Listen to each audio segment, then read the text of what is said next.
नमस्कार दोस्तों, राधे राधे। प्रेम से बोलिए शंकर भगवान की जय, गणपति की जय।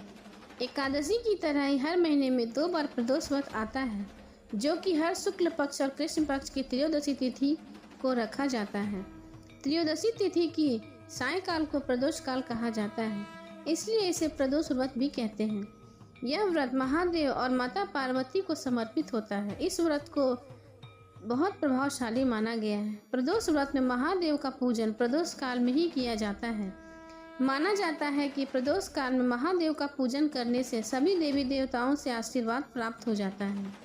साप्ताहिक दिवस सोमवार को आने वाले प्रदोष सोम प्रदोष कहा जाता है। मंगलवार को होने पर भौम प्रदोष, शनिवार के दिन होने पर शनि प्रदोष कहते हैं और बुधवार के दिन पड़ने पर बुध प्रदोष व्रत कहा जाता है। वैसे तो त्रयोदशी तिथि ही भगवान शिव की पूजा के लिए सर्वश्रेष्ठ माना जाता है, परंतु प्रदोष के समय शिव जी की पूजा करने से और भी लाभदायक होता है। प्रदोष काल सूर्यास्त के 1.5 घंटे बाद तक माना जाता है। इसके अलावा प्रदोष काल को खास तौर पर महादेव का पूजन ही किया जाता है।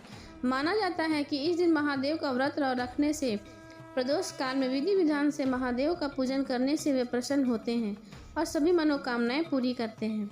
प्रदोष काल को ही ध्यान के लिए सुषुम्ना नाड़ी को जागृत करने के लिए विशेष माना जाता है। प्रदोष व्रत मूलतः संबंध चंद्रमा से है। यदि कुंडली में चंद्रमा की स्थिति सही नहीं है तो प्रदोष व्रत करने से लाभ मिलता है। सोम प्रदोष के दिन भोलेनाथ का रुद्राभिषेक और श्रृंगार का विशेष महत्व है। इस दिन सच्चे मन से भोलेनाथ की पूजा करने से मनोवांछित फल की प्राप्ति होती है।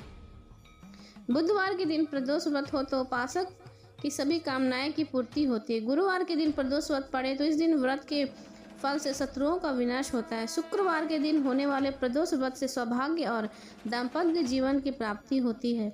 संतान प्राप्ति की कामना हो तो शनिवार के दिन पड़ने वाले प्रदोष व्रत करना चाहिए। अपने उद्देश्य को ध्यान में रखते हुए जब प्रदोष व्रत किए जाते हैं तो व्रत से मिलने वाले फलों में वृद्धि होती है। क्यों किया जाता है प्रदोष व्रत? कहा जाता है कि समुद्र मंथन के दौरान जब हलाहल विष निकला था तो सृष्टि को बचाने के लिए उस भयंकर विष को शिव शंकर ने पी लिया था। वो विष इतना ज़्यादा असरकारी था कि उसे पीने के बाद महादेव का कंठ नीला पड़ गया और विष के प्रभाव से उनके शरीर में असहनीय जलन होने लगी। तब देवताओं ने जल बेलपत्र वगैरह से महादेव की जलन को कम किया था। जिस समय यह घटना घटी उस समय त्रयोदशी तिथि थी और प्रदोष काल चल रहा था। संसार को विष के प्रभाव से बचाने के बाद देवताओं ने इसी प्रदोष काल में महादेव की स्तुति की। प्रसन्न होकर महादेव ने भी तांडव किया। तभी से हर त्रयोदशी तिथि को प्रदोष काल में महादेव के पूजन की परंपरा चली आ रही है और इस दिन रखे जाने वाले व्रत को प्रदोष व्रत के नाम से प्रसिद्ध हो गया। एक पौराणिक कथा के अनुसार चंद्रदेव जब अपनी 27 पत्नियों में से सिर्फ एक रोहिणी से ही सबसे ज़्यादा प्यार करते थे और बाकी को उपेक्षित रखते थे, जिसके चलते उन्हें श्राप दिया गया था, जिसके चलते उन्हें कुष्ठ रोग हो गया। ऐसे में अन्य देवताओं की सलाह पर उन्होंने शिव जी की आराधना की और जहां आराधना की वहीं पर एक शिवलिंग स्थापित किया। शिव जी ने प्रसन्न होकर उन्हें न केवल दर्शन दिए बल्कि उनका कुष्ठ रोग भी ठीक कर दिया। चंद्रदेव नाम एक का नाम सोम भी है। उन्होंने भगवान शिव को अपने साथ स्वामी मानकर यहाँ तपस्या की थी, इसलिए इस स्थान का नाम सोमनाथ हो गया। बुध प्रदोष व्रत की कथा। स्कंद पुराण में वर्णित कथा के अनुसार प्राचीन काल में एक विधवा ब्राह्मणी अपने पुत्र को लेकर भिक्षा लेने जाती थी और संध्या को लौटती। एक दिन जब भिक्षा लेकर लौट रही थी तो उसे नदी के किनारे एक सुंदर बालक दिखाई दिया जो विदर्भ देश के राजकुमार गुप्त था। शत्रुओं ने उसके पिता को मारकर उसका राज्य हड़प लिया था। उसकी माता की मृत्यु भी हो गई थी। ब्राह्मणी ने उस बालक को अपना लिया और उसका पालन पोषण करने लगी। कुछ समय पश्चात ब्राह्मणी दोनों बालकों के साथ देवयोग से देव मंदिर गई। वहां उनकी भेंट ऋषि सांडिल्य से हुई।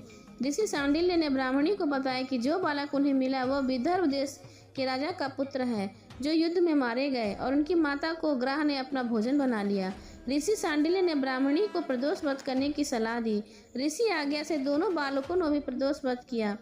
एक दिन दोनों बालक वन में घूम रहे थे, तभी उन्हें कुछ गंधर्व कन्याएं नजर आई। ब्राह्मण बालक तो घर लौट आया, किंतु राजकुमार अंशुमति नाम की गंधर्व कन्या से बात करने लगे। गंधर्व कन्या और राजकुमार एक दूसरे पर मोहित हो गए। कन्या ने विवाह हेतु राजकुमार को अपने पिता से मिलवाने के लिए बुलाया। दूसरे दिन जब वह पुनः गंधर्व कन्या से मिलने आया तो गंधर्व कन्या ने पिता को बताया कि वह विदर्भ देश का राजकुमार है। भगवान शिव की आज्ञा से गंधर्व राज ने अपनी पुत्री का विवाह राजकुमार धर्मगुप्त से कराया। इसके बाद राजकुमार धर्मगुप्त अपने गंधर्व सेना की सहायता से विदर्भ देश पर पुनः विजय प्राप्त किया। यह ब्राह्मणी और राजकुमार धर्मगुप्त के प्रदोष व्रत करने का फल है। स्कंद पुराण के अनुसार जो भक्त प्रदोष व्रत के दिन शिव की पूजा एकाग्र होकर प्रदोष व्रत तथा कथा पढ़ता या सुनता है उसे 100 जन्मों तक कभी दैत्यता नहीं होती। वह दाम्पत्य जीवन खुशहाल बना रहता है और मनुष्य की सभी मनोकामनाएं पूरी होती हैं। प्रेम से बोलिए शंकर भगवान की जय, माता पार्वती की जय।